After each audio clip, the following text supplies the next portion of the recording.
On his website, Bill Alnor urges Christians not to contribute financially to CRI and comments that Hank has pretty much ruined CRI by making it a money machine. In the July 2003 issue of the Christian Sentinel E-Update, Alnor reported that CRI was undergoing a compliance review by the Evangelical Council for Financial Accountability, ECFA, that had uncovered problems with the CRI board and also with expenditures. Alnor's report contains both false and misleading statements, partly due to a premature and inappropriate public statement ECFA made that they later corrected. In the end, ECFA issued a public statement that should be reassuring to CRI's donors. It affirmed that ECFA had closely monitored CRI's response to their requirements, and they were satisfied that CRI was now in full compliance with their standards.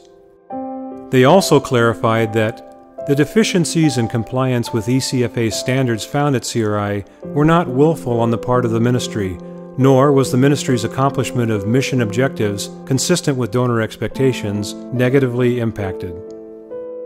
There are two major reasons why many Christian organizations decide not to apply for membership in ECFA. First, ECFA sets limits to the salaries that can be paid to members of an organization so that they are reasonably proportionate to the income generated by that organization.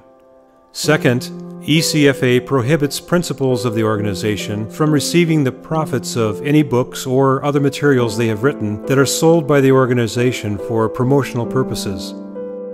ECFA was established to address abuses in these areas, and supporters of a ministry can be reasonably assured that if a ministry is a member in good standing with ECFA, its salaries and fundraising practices are consistent with its non-profit purposes.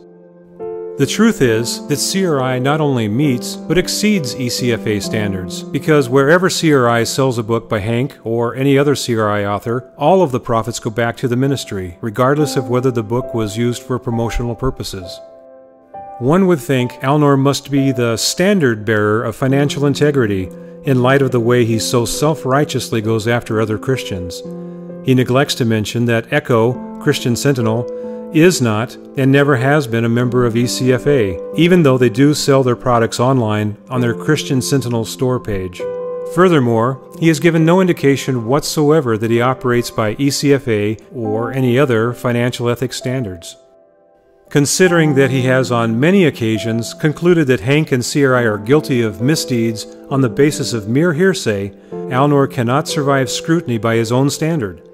As far back as 1996, both EM&R and CRI were contacted by former staff people of Alnor's ECHO, alleging that they had witnessed Alnor abuse ECHO and ENMR funds and lie to staff, supporters, and leaders of his church on several occasions.